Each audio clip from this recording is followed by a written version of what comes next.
All right, 9, we see a whole different problem now. This problem has a fraction in it, but it's just a fraction. So rather than what we did in those previous problems where we did our subtraction or addition first, in this one we're actually going to do the multiplication or division first to get that fraction out of there.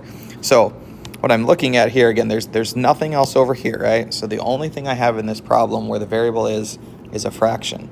So I want to get that fraction out of there. So we look at what the denominator is in this specific problem, which is 3. And just like those other problems, if I multiply by 3, my denominator is going to go away. So those two pieces there will cancel each other out. Now again, if I do something to one side, I'm going to do it to the other. Now again, what happened there was that these two pieces are going to cancel each other out. What we're left with now is still that whole denominator, which is that x plus 3. Again, I didn't multiply that denominator by 3, or multiply the numerator.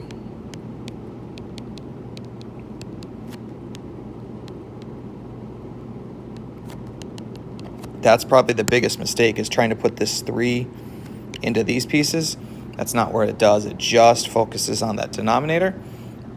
And again, we're left with our x plus 3 here. On the left side, 6 times 3 is 18. And now we've got one more step, which is an easy step now because I just got to get that 3 out of there.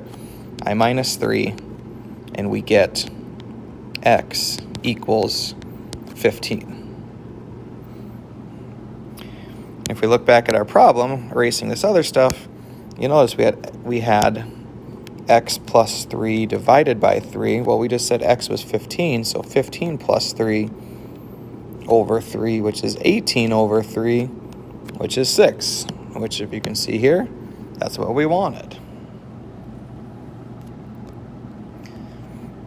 So again, similar here, right? I've got this piece as the numerator, that piece as the denominator, and I want to multiply by what the denominator is to clear that out. So I'm going to multiply by 4 because the 4 was my denominator. I'm going to multiply by 4 again on the right side. Again, not doing anything to the numerator. That numerator that was x minus 2 is going to stay x minus 2. Now on the right side, we've got negative 4 times 4, which is negative 16. We'll add 2 to both sides, and we get x equals negative 14. If we check that really quick, negative 14 minus 2 over 4, which is negative 16 over 4, which is negative 4, which is what we were going for. So we're good. All right, here are the two for you to try. Getting very similar to what you just looked at, so pause the video here. Work on these with your team for the next couple minutes. Ask for help. Make sure you guys have the same steps, the same answer.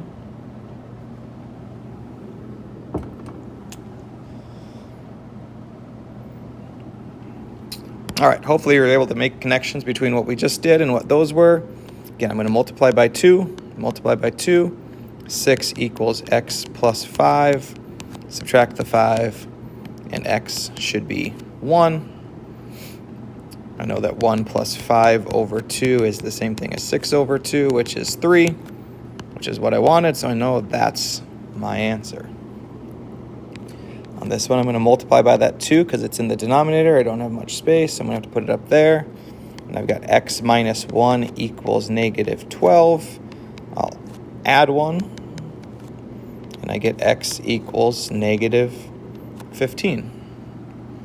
My check would be negative 15 minus 1 divided by 2, which is negative 16 divided by 2, which is negative 8.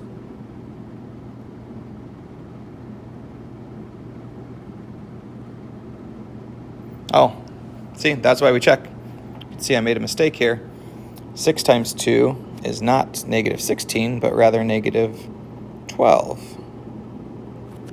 So my mistake happened there. That's, again, why we check these, right? So negative 12 plus 1 should have been negative 13. And negative 13 minus 1 is negative 14.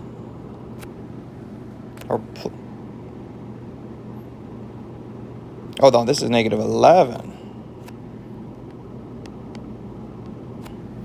Negative 12 plus 1 is negative 11. Negative 11 minus 1 is negative 12. And negative 12 over 2 is negative 6, which is what we wanted. 2 lessons. 1, don't go too fast. 2, check your work. All right, there are 2 more for you to do as a team. So once again, we can pause the video, take a look at those.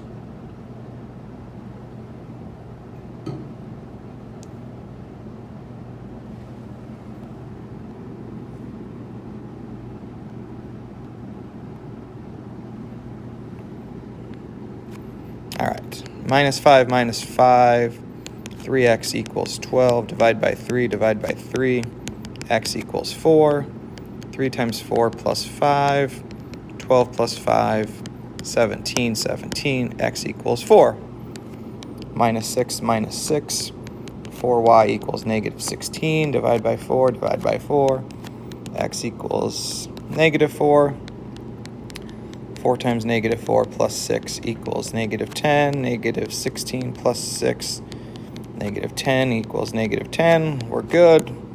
We're good.